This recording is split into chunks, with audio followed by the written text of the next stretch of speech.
Good morning प्यारे बच्चों। गुरुत्वाकर्षण चैप्टर कर रहे थे हम। तो गुरुत्वाकर्षण में हमारा टॉपिक चल रहा था मुक्त पतन।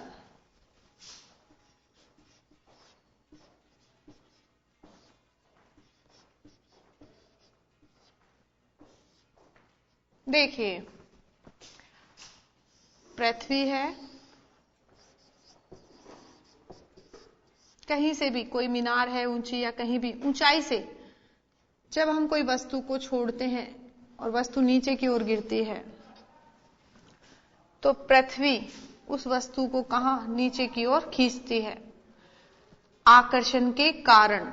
और ये आकर्षण जो होता है वह होता है गुरुत्वीय बल, पृथ्वी का आकर्षण यानी कि गुरुत्वीय बल। और जब कोई वस्तु सिर्फ केवल गुरुत्वीय बल के प्रभाव में नीचे गिरती है तो देखिए, जब नीचे की ओर गिर रही है तो नीचे ये दिशा होगी किसी वस्तु को नीचे गिरने की, तो यहां पर दिशा नहीं बदल रही, दिशा चेंज नहीं होती, दिशा चेंज नहीं होती। लेकिन जब हम यहां से छोड़ते हैं तब उसका वेग, प्रारंभिक वेग कितना है? 0। धीरे धीरे आकर्षण के कारण वेग में परिवर्तन होता है और वेग हो जाता है v। तो प्रारंभिक वेग कितना है? u। वेग बाद में कितना हो जाता है? v। वेग में क्या हो गया बच्चों? समय के साथ परिवर्तन। और वेग में समय के साथ जो परिवर्तन होता है उसे ही हम क्या कहते हैं? त्वरण। तो वेग में परिवर्तन की दर, वेग में परिवर्तन की दर क्या कहलाती है? त्वरण। तो यहां पर वेग में परिवर्तन हो रहा है और परिवर्तन के कारण त्वरण उत्पन्न हो रहा है। यह त्वरण गुरुत्वीय बल के कारण हो रहा है। किसके कारण? गुरुत्वीय बल के कारण, पृथ्वी के बल के कारण त्वरण उत्पन्न हो रहा है। तो इस त्वरण को हम कहते हैं गुरुत्वीय त्वरण। क्या कहेंगे? गुरुत्वीय त्वरण। और गुरुत्वीय त्वरण को हमने बताया आपको बच्चों किससे शो करते हैं? स्मॉल g से। गुरुत्वीय त्वरण को किससे शो करेंगे? स्मॉल g से। जो त्वरण का मात्रक होता है वही गुरुत्वीय त्वरण का भी मात्रक होगा। तो इसका मात्रक होता है मीटर प्रति सेकंड स्क्वायर। देखिए बच्चों, जब वस्तु गुरुत्वीय त्वरण या गुरुत्वीय बल के प्रभाव में गिरती है तो यही गिरना वस्तु का क्या कहलाता है? मुक्त पतन। तो हम कह सकते हैं कि वस्तु मुक्त पतन की स्थिति में गिर रही है। जब वस्तु गुरुत्वीय बल के प्रभाव में या गुरुत्वीय त्वरण के प्रभाव में, और कोई भी कारण नहीं है, सिर्फ क्या है? गुरुत्वीय त्वरण या गुरुत्वीय बल है, इसकी वजह से या इसके प्रभाव में कोई वस्तु गिरती है तो हम कहेंगे कि वस्तु मुक्त पतन की स्थिति में है। तो ये हमने देखा, ये है मुक्त पतन। और इसमें क्या उत्पन्न होता है? गुरुत्वीय त्वरण उत्पन्न होता है। गुरुत्वीय त्वरण क्या है? पृथ्वी के कारण जो आकर्षण बल है उसके कारण उत्पन्न त्वरण है। उसमें क्या होता है कि दिशा तो नहीं बदलती, लेकिन क्या बदलता है?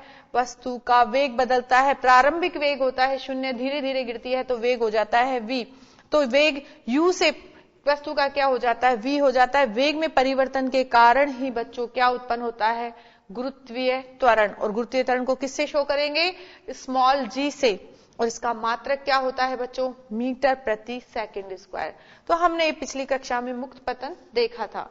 अब हम मुक्त पतन के लिए फॉर्मूला निकालते हैं।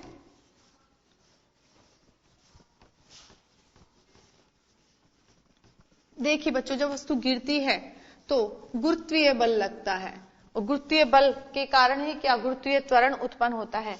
मान लीजिए, माना वस्तु का द्रव्यमान कितना है? वस्तु का द्रव्यमान है स्मॉल m और वस्तु पर त्वरण उत्पन्न हो रहा है। तो वस्तु पर गुरुत्वीय त्वरण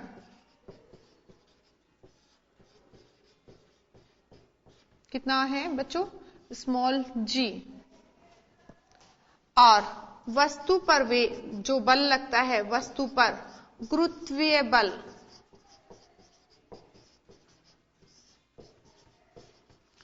कितना है? F।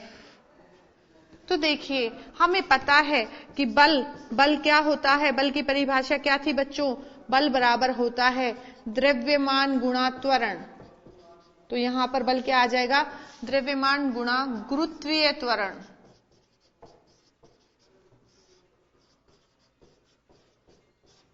और कौन सा बल होगा ये, गुरुत्वीय बल। तो गुरुत्वीय बल क्या हो जाएगा बच्चों, द्रव्यमान गुणा गुरुत्वीय त्वरण। अब देखिए वस्तु का द्रव्यमान कितना है m, गुरुत्वीय त्वरण कितना है g, और बल क्या है F। तो F बराबर क्या आ जाएगा बच्चों, mg। तो गुरुत्वीय बल का मान कितना आया, F बराबर mg। और गुरुत्वीय बल या गुरुत्वाकर्षण बल जो हमने स्टार्टिंग में निकाला था उसका फॉर्मूला क्या था बच्चों, F बराबर g m upon D square. यहां पर अगर हम देखें तो पृथ्वी और वस्तु के कारण निकाल रहे हैं, तो हम बता रहे हैं, मान लीजिए ये पृथ्वी है और पृथ्वी का द्रव्यमान कितना है, कैपिटल M, और वस्तु है जो ऊपर से नीचे गिर रही है, इसका द्रव्यमान कितना है, स्मॉल m, और पृथ्वी और वस्तु के बीच की दूरी कितनी है, स्मॉल d। कितनी है, स्मॉल d। तो यहां पर हम बता सकते हैं बच्चों कि कैपिटल M क्या है, पृथ्वी का द्रव्यमान।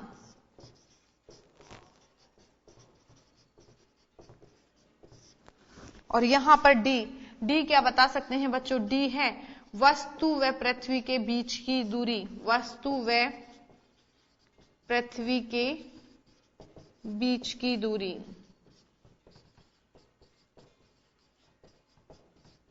तो हमने शुरू में क्या निकाला था, गुरुत्वीय बल या गुरुत्वाकर्षण बल निकाला था। वो गुरुत्वाकर्षण बल कितना था, F बराबर G M M upon D square. यहां कैपिटल M है पृथ्वी का द्रव्यमान, स्मॉल m है वस्तु का द्रव्यमान, और स्मॉल d है वस्तु व पृथ्वी के बीच की दूरी। और ये बल उत्पन्न होता है, गुरुत्वाकर्षण बल पृथ्वी का आकर्षण है, और वह कितना है, F बराबर G M M upon D square. इसे नोट कर लीजिए बच्चों।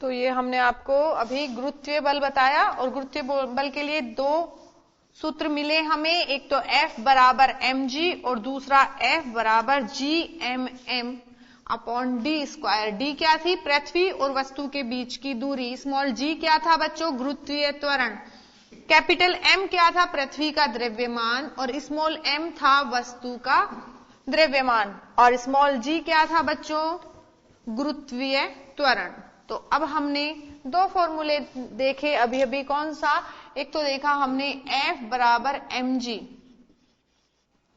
और F बराबर हमने देखा था G M M upon D square. दोनों ही बल हैं, दोनों ही पृथ्वी के कारण आकर्षण बल है। तो हम अब क्या कर सकते हैं कि ये वाला, ये भी F बराबर mg है, और यहां पर F बराबर भी G M M upon D square है। तो अब हम इन दोनों को क्या कर सकते हैं, बराबर कर सकते हैं। तो अब हम लिख सकते हैं mg बराबर G M M upon D square. अब देखिए बच्चों, यहां भी वस्तु का द्रव्यमान है, इधर भी वस्तु का द्रव्यमान है, तो m से m कट जाएगा, और यहां पर अब देख सकते हैं हम कि g बराबर क्या आ जाएगा बच्चों, G M upon D square.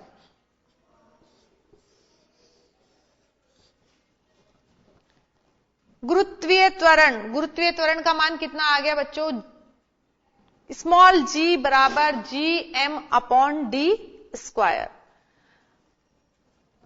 यदि वस्तु पृथ्वी की सतह पर ही रखी हो, यदि वस्तु पृथ्वी की सतह पर हो, तो देखिए वस्तु अगर पृथ्वी है और ये वस्तु यहां पर रखी हुई है बिल्कुल सतह पर, तो अब पृथ्वी और वस्तु के बीच की दूरी किसके बराबर होगी, कैपिटल R के, जो कि पृथ्वी की क्या होगी बच्चों, त्रिज्या। तो जब वस्तु पृथ्वी की सतह पर ही अगर रखी हो तो स्मॉल डी जो है, जो बीच की दूरी है, वह स्मॉल डी किसके बराबर आ जाएगी? आर के। और आर क्या है बच्चों? पृथ्वी की त्रिज्या। पृथ्वी की त्रिज्या। तो अब हम क्या लिख सकते हैं इस सूत्र से? यहां पर डी की जगह क्या लिख सकते हैं? आर। तो हम यहां पर देख सकते हैं जी बराबर जी एम, और डी की जगह क्या रखें हम? क्योंकि डी का मान हम कितना बता रहे हैं? पृथ्वी की त्रिज्या के बराबर।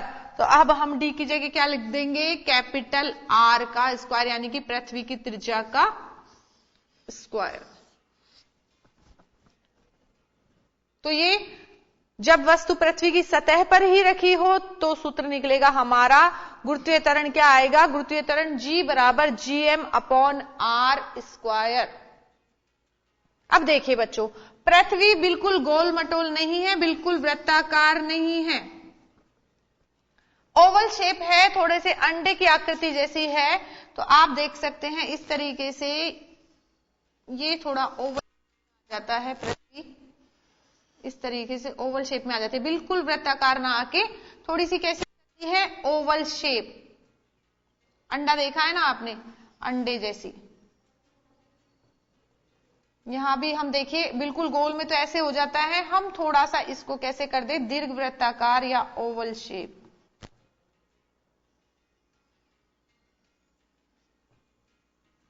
अब क्या देख रहे हैं आप? अगर हम देखें तो ये, और इस तरीके से अगर पृथ्वी को देखें हम तो यहां पर ये होते हैं ध्रुव,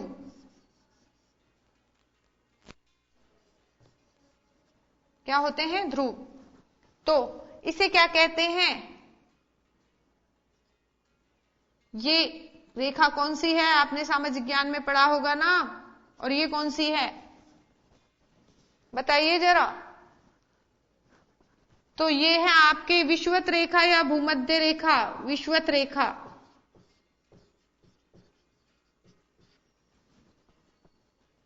और ये क्या है? ध्रुव। और यहां पर ये होती है 0 डिग्री देशांतर, और 0 डिग्री देशांतर रेखा को क्या बोलते हैं आप? ग्रीनविच रेखा।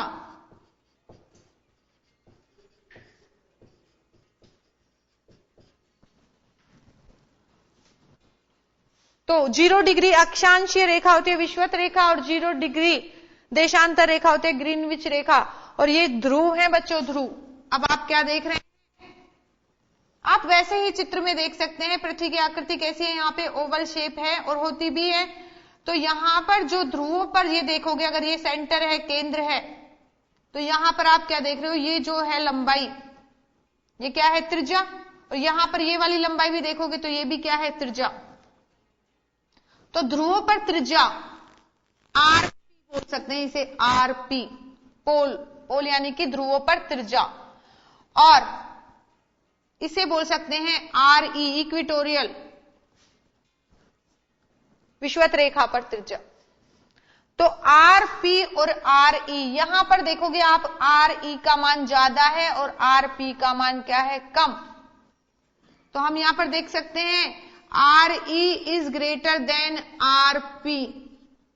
ध्रुवों की त्रिज्या विषुवत रेखा पे त्रिज्या से क्या होती है? कम होती है। क्या होती है? कम होती है थोड़ी। अब देखिए नीचे त्रिज्या का भाग लग रहा है, तो जो त्रिज्या का मान ज्यादा है वहां तो क्या होगा? जी का मान कम होगा, और जहां पर त्रिज्या का मान कम है वहां पर क्या होगा? जी का मान ज्यादा। तो हम कह सकते हैं कि ध्रुवों पर विषुवत रेखा की तुलना में गुरुत्वीय त्वरण का मान अधिक होता है। तो हम लिख सकते हैं कि ध्रुवों पर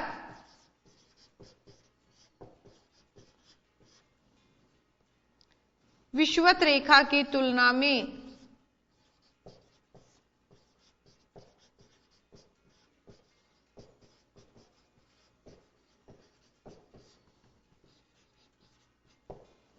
विषुवत रेखा की तुलना में गुरुत्वीय त्वरण का मान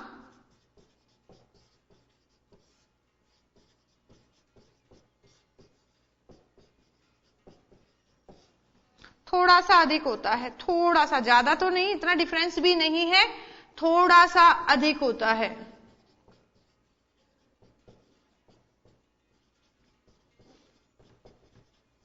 तो हम देख सकते हैं विषुवत रेखा पे जी का मान क्या होगा, कम, और ध्रुवों पर क्या होगा, जी का मान, गुरुत्वीय त्वरण का मान थोड़ा सा अधिक। क्यों? क्योंकि आर ई विषुवत रेखा की जो त्रिज्या है पृथ्वी की, वो ध्रुवों की पर जो त्रिज्या है उसकी तुलना में क्या है, ज्यादा है। तो R E is greater than R P. Radius of equatorial is greater than radius of पोल।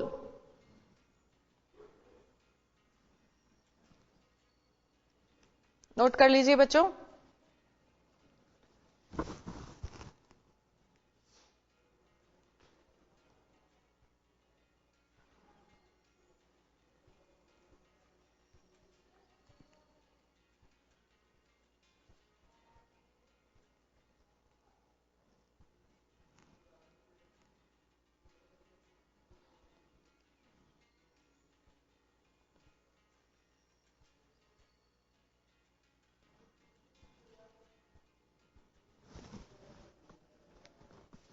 तो बच्चों को ब्रेक की ओर इशारा हो रहा है, थोड़ी देर बाद फिर मिलते हैं।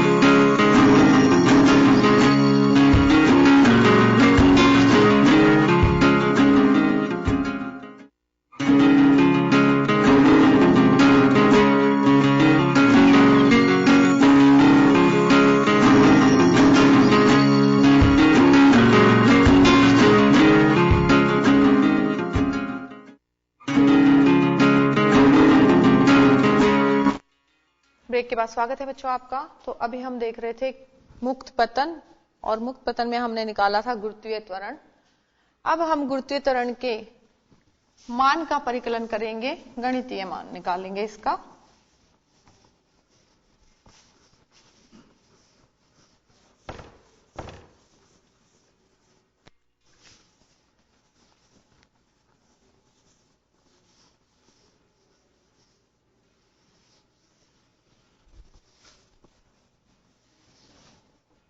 तो अब नेक्स्ट टॉपिक हमारा गुरुत्वीय त्वरण स्मॉल जी के मान का परिकलन।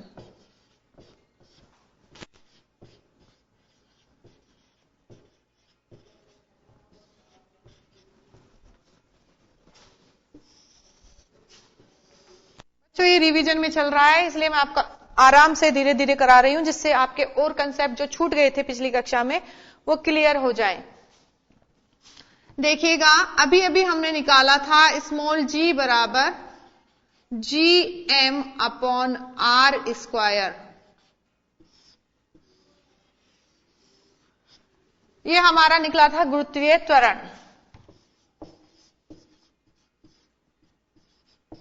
तो गुरुत्वीय त्वरण जी बराबर क्या निकला बच्चों, capital G capital M upon capital R square. तो यहां पर जी क्या है, गुरुत्वीय सार्वत्रिक नियतांक। पता होगा आपको, बताया था ना। और कैपिटल एम ये क्या है, पृथ्वी की त्रिज्या।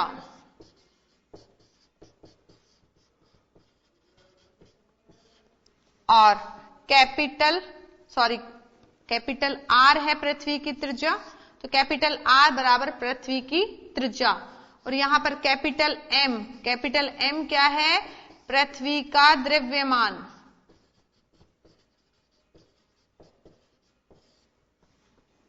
यहां पर ये चीजें हमें काम आएगी और ये हमें पता होना चाहिए इनके मान क्या क्या हैं। तो देखिए बच्चों, कैपिटल जी का मान है 6.7 गुणा 10 की पावर -11 न्यूटन मीटर स्क्वायर प्रति किलोग्राम स्क्वायर। इसका मान है ये गुरुत्वीय सार्वत्रिक नियतांक का 6.7 गुणा 10 की पावर -11 न्यूटन मीटर स्क्वायर प्रति किलोग्राम स्क्वायर। पृथ्वी की त्रिज्या है 6.4 गुणा 10 की पावर 6 मीटर। पृथ्वी का द्रव्यमान है 6 गुणा 10 की पावर 24 किलोग्राम। देखिएगा बच्चों, हमने विभिन्न मान रखे हैं। यहां पर हमने कैपिटल जी का मान रखा है 6.7 गुणा 10 की पावर -11। पृथ्वी की त्रिज्या कैपिटल आर है 6.4 गुणा 10 की पावर 6 मीटर। मीटर में है बच्चों, ये किलोमीटर में नहीं है, ध्यान रखें। किसमें है? मीटर में। और पृथ्वी का द्रव्यमान कितना है? 6 गुणा 10 की पावर 24 किलोग्राम केजी में। अब हमें ये डिफरेंट मान हमें इस सूत्र में रखने हैं जो हमारा था G बराबर GM/R²। तो हम वैल्यूज पुट करते हैं बच्चों। देखिएगा G बराबर हमने रखा G, कैपिटल G की वैल्यू कितनी है? 6.7 गुणा 10 की पावर -11। इसके बाद कैपिटल M है, देखिएगा ये कैपिटल M क्या है? पृथ्वी का द्रव्यमान, और इसकी वैल्यू कितनी है? 6 गुणा 10 की पावर 24। इसके बाद आ रहा है बच्चों, नीचे है R²। R क्या है? पृथ्वी की त्रिज्या, और पृथ्वी की त्रिज्या कितनी है? 6.4 गुणा 10 की पावर 6। और इसका भी क्या है बच्चों? स्क्वायर है, तो हमने रख दिया इसका स्क्वायर। देखिएगा, इसे नोट कीजिए बच्चों आप। जो वैल्यूज मैंने आपको अभी बताई हैं, हम निकाल रहे हैं गुरुत्वीय त्वरण G के मान का परिकलन कर रहे हैं। और गुरुत्वीय त्वरण G बराबर होता है GM/R²। कैपिटल G है आपके गुरुत्वीय सार्वत्रिक नियतांक, कैपिटल R है पृथ्वी की त्रिज्या, कैपिटल M है पृथ्वी का द्रव्यमान। डिफरेंट वैल्यूज जो इनकी हैं वो हम रखते हैं। जैसे कैपिटल G की वैल्यू है 6.7 गुणा 10 की पावर -11, जो हमने इस सूत्र में रखी है। कैपिटल G की वैल्यू रख दी 6.7 गुणा 10 की पावर -11। इसके बाद कैपिटल M है, ये कैपिटल M है और इसकी वैल्यू है 6 गुणा 10 की पावर 24 केजी, तो हमने उसके अंदर रख दिया 6 गुणा 10 की पावर 24। इसके बाद आता है R, और R है बच्चों पृथ्वी की त्रिज्या, और जिसकी वैल्यू मैंने आपको बताई है 6.4 गुणा 10 की पावर 6, और इसका भी स्क्वायर है, तो हमने रखा 6.4 गुणा 10 की पावर 6, और इसका भी क्या किया बच्चों? हमने स्क्वायर कर दिया। आप इसे नोट कर लीजिए।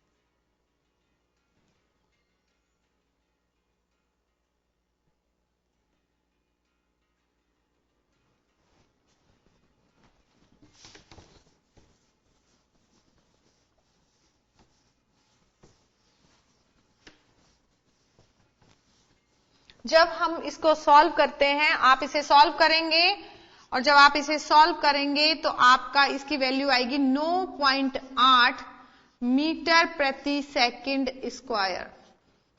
मीटर प्रति सेकंड स्क्वायर तो मात्रक है, और इस वैल्यू को सॉल्व करेंगे तो आएगी 9.8। तो अतः हम लिख सकते हैं, अतः पृथ्वी के गुरुत्वीय त्वरण का मान कितना है बच्चों? 9.8 मीटर प्रति सेकंड स्क्वायर।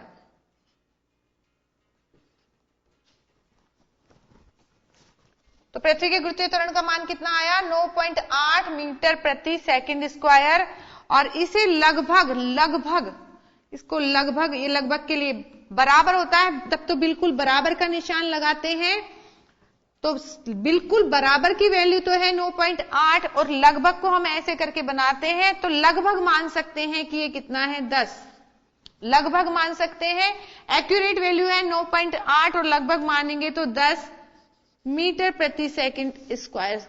ये हम जब कैलकुलेशन करते हैं न्यूमेरिकल्स में तो उसमें हमें थोड़ा इजी पड़ता है, तो हम लगभग 10 मान के कैलकुलेशन कर लेते हैं।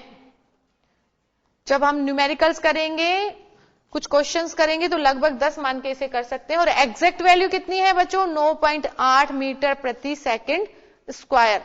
किसकी वैल्यू है ये? पृथ्वी के गुरुत्वीय त्वरण की।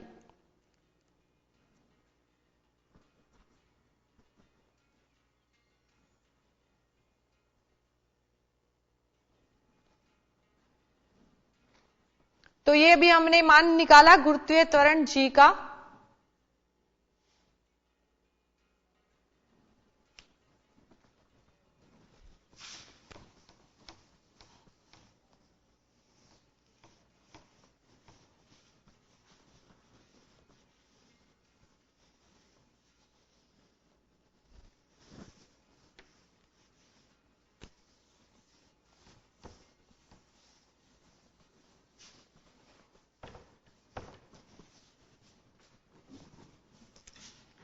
नेक्स्ट देखिए बच्चों, जो पृथ्वी का ये गुरुत्वीय बल है, इसके प्रभाव में हम वस्तुओं की गति देखेंगे। तो हमारा नेक्स्ट टॉपिक है पृथ्वी के गुरुत्वीय बल के प्रभाव में वस्तुओं की गति।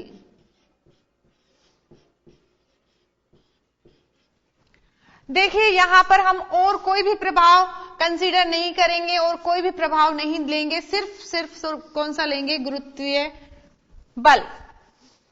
बाकी हम अपनी तरफ से कुछ भी नहीं लगा रहे हैं, ना वस्तु अपनी तरफ से कुछ लगा रही है, सिर्फ पृथ्वी के गुरुत्वीय बल के प्रभाव में हम वस्तुओं की गति देखेंगे। देखिए वस्तु गति करती है। वस्तु गति करेगी तो गति करने किस वजह से गति करेगी? जब वस्तु में क्या आए बच्चों? वेग आए। अगर वेग आएगा तभी तो वस्तु गति कर पाएगी। अगर वेग ही नहीं है तो वस्तु गति नहीं करेगी। और जब वेग आता है और वेग में भी अगर परिवर्तन हो जाए, तो वेग में अगर परिवर्तन हो किसके साथ? समय के साथ। तो वेग में जब परिवर्तन हो समय के साथ तो उत्पन्न होता है त्वरण। और यहां पर वेग में परिवर्तन किसकी वजह से होगा? वस्तु में गुरुत्वीय बल के कारण। तो जो उत्पन्न होगा वो होगा गुरुत्वीय त्वरण। कौन सा त्वरण होगा? गुरुत्वीय त्वरण। तो अब हम अगर देखें तो यहां पे गुरुत्वीय बल से तात्पर्य हम लेंगे गुरुत्वीय त्वरण से, कि गुरुत्वीय त्वरण के प्रभाव में वस्तुओं की गति क्या होगी, कैसी होगी। देखिए बच्चों, अभी अभी हमने फॉर्मूला निकाला था गुरुत्वीय त्वरण के लिए। गुरुत्वीय त्वरण वापस वंस अगेन थोड़ा सा समझिए, आपके दिमाग में फीड कीजिए कि वस्तु गति कब करेगी? जब वस्तु में क्या आएगा? वेग। और वस्तु में वेग आता है तो वेग अगर परिवर्तित हो तो क्या उत्पन्न होता है? त्वरण। और त्वरण किसके कारण हो रहा है? पृथ्वी के गुरुत्वीय बल के कारण। तो यह त्वरण कौन सा होगा? गुरुत्वीय त्वरण। तो गुरुत्वीय त्वरण के प्रभाव में गति करती है जब वस्तु, तो क्या होगा? वस्तु की गति कैसी होगी ये हम बताना चाह रहे हैं। तो गुरुत्वीय त्वरण के प्रभाव में गति से मतलब यह है कि ये पृथ्वी है और वस्तु कोई ऊपर से नीचे गिर रही है, और ऊपर से नीचे गिर रही है तो वेग में परिवर्तन हो रहा है, वेग हो रहा है u से v। और अब हम बताएंगे कि कैसे क्या होगा। तो हमें पता है गुरुत्वीय त्वरण g बराबर क्या होता है, capital G capital M upon R square. यहां पर आपको क्या क्या नजर आ रहा है गुरुत्वीय त्वरण के अंदर, देखिएगा ये गुरुत्वीय त्वरण है और आपको यहां पर क्या क्या नजर आ रहा है। देखिए यहां पर आपको आ रहा है कैपिटल G जिसका मान फिक्स है, कोई चेंज नहीं होगा। आपको क्या नजर आ रहा है, कैपिटल M, ये क्या है, पृथ्वी का द्रव्यमान, ये भी चेंज नहीं होगा, फिक्स है। यहां पर ये क्या है, पृथ्वी की त्रिज्या, और ये भी चेंज नहीं होगी, ठीक है, ये भी क्या है, फिक्स है। अब देखिए तो यहां पर वस्तु से रिलेटेड क्या आया, कहां पर, यहां पर कुछ वस्तु से रिलेटेड कोई चीज आ रही है क्या? क्या वस्तु का द्रव्यमान आपको नजर आ रहा है इसमें? नहीं। वस्तु कितनी भारी है, हल्की है, मोटी है, पतली है, कोई नजर, कुछ भी नजर नहीं आ रहा, सिर्फ हमें गुरुत्वीय त्वरण नजर आ रहा है, और वो भी सारे फिक्स वैल्यूज पर आधारित है। तो यहां पर वस्तु का कोई द्रव्यमान, वस्तु की कोई कंडीशन नहीं आ रही, चाहे वस्तु भारी हो या हल्की हो। तो वस्तु जब गुरुत्वीय बल के प्रभाव में गति करती है तो देखिए, चाहे आप भारी चीज को नीचे गिराओ या फिर हल्की चीज को नीचे गिराओ, एक ही समय पर नीचे पहुंचेंगी, एक ही समय पर क्या होंगी, नीचे पहुंचेंगी। लेकिन आप कहेंगे कि देखिए अगर आप एक पंख को और एक सिक्के को नीचे गिराते हैं, एक पंख ले और एक सिक्का नीचे गिराएं, तो देखिए ये एक सिक्का है, आप देखिएगा, एक सिक्का लीजिए और एक पंख लीजिए, चिड़िया का पंख लीजिए। अब इसको गिराकर देखिए, या कोई कागज गिराइए, पंख नहीं है तो कागज गिराइए, तो देखिए ये सिक्का है और ये पंख है, और दोनों का भार कितना ले लो, बराबर ले लो। मान लो सिक्का भी जितने ग्राम का है उतने का ही मान लो क्या है, पंख है, दोनों का भार क्या है, बराबर है, दोनों वजन में कैसे हैं, बराबर है। या फिर बराबर मत लो, ये हल्का ले लो पंख, और ये क्या ले लो, सिक्का थोड़ा भारी ले लो। सिक्का कैसा है, भारी है, पंख कैसा है, हल्का। अब इनको गिराओ आप नीचे। जब हम इनको दोनों को एक साथ गिराते हैं तो इनको एक ही समय पर पहुंचना चाहिए था, अकॉर्डिंग टू दिस, इसके अनुसार इनको दोनों को एक साथ पहुंचना चाहिए। क्यों पहुंचना चाहिए? क्योंकि यहां पे वस्तु का कोई द्रव्यमान ही नहीं है। यहां पर यह नहीं बताया जा रहा कि वस्तु हल्की है कि भारी है, चाहे हल्की हो या भारी हो, एक साथ गिरना चाहिए। लेकिन जब आप गिराते हैं तो आप क्या देखेंगे कि सिक्का तो पहले पहुंचेगा और पंख क्या होगा, बाद में पहुंचता है। क्यों बच्चों? इसलिए पहुंचता है कि जब पंख को हम गिराते हैं, आप गिरा के देखना, जब हम पंख को गिराते हैं और सिक्के को एक साथ गिराते हैं, एक समय पर एक साथ गिराएंगे। जब हम एक समय पे एक साथ गिराते हैं तो सिक्के पर कोई भी घर्षण नहीं लगता, सिक्का सीधा नीचे आता है। लेकिन जब पंख को गिराया जाता है तो पंख पर वायु का, हवा का घर्षण लगता है, और घर्षण के कारण उसका जो गिरने का समय है वो बदल जाता है। चाहे वो हल्का हो चाहे भारी हो, एक ही समय पे गिरना चाहिए था, लेकिन क्या हुआ, पंख पे क्या लग गया, घर्षण लग गया। किसका घर्षण? वायु का घर्षण। और वायु के घर्षण के कारण पंख बाद में गिरता है और सिक्का पहले गिर जाता है। आप 5 किलो का कोई वजन लीजिए और 1 किलो का कोई वजन लीजिए, वजन, वेट, वजन लेना है हमें, और उनको एक साथ गिराइए तो दोनों एक ही समय पे गिरेंगे, क्योंकि इनमें घर्षण नहीं लग रहा और वस्तु के द्रव्यमान पे गुरुत्वीय त्वरण डिपेंड ही नहीं कर रहा, वस्तुओं की गति डिपेंड ही नहीं कर रही। तो अगर वेट है जिन पे घर्षण नहीं लगता तब तो वो एक साथ नीचे पहुंचेंगे। और अगर हम सिक्के और पंख की बात करें, कागज या पंख की बात करें, तो ये कागज क्या होता है, हल्का, सिक्का होता है भारी। एक साथ ही पहुंचना चाहिए ना, लेकिन एक साथ नहीं पहुंचते। पंख या कागज के अंदर वायु का घर्षण आ जाता है, इस वजह से वो लेट पहुंचता है। इस चीज की वैल्यू, ये जो बात है, इसकी पुष्टि की थी, किसने की थी? गैलीलियो ने। गैलीलियो एक वैज्ञानिक है। गैलीलियो ने क्या किया, इटली में पीसा एक जगह है, वहां पर एक झुकी हुई मीनार है। झुकी मीनार से विभिन्न वस्तुओं को क्या किया, गिराया। विभिन्न वस्तुओं को किसने, गैलीलियो ने इटली में पिसा की झुकी हुई मीनार से गिराया। सभी वस्तुएं एक साथ पहुंची और इसकी पुष्टि कर दी कि गुरुत्वीय त्वरण में वस्तु के द्रव्यमान का कोई रोल नहीं होता, इसलिए सभी वस्तुएं एक ही समय पर एक साथ नीचे पहुंचती हैं। तो ये था हमारा पृथ्वी के गुरुत्वीय बल के प्रभाव में वस्तुओं की गति। तो हम बता सकते हैं कि गुरुत्वीय बल के प्रभाव में चाहे वस्तु हल्की हो या भारी हो, सभी एक समय पर नीचे गिरेंगी। और इसकी पुष्टि की थी गैलीलियो ने इटली में पिसा की झुकी हुई मीनार से।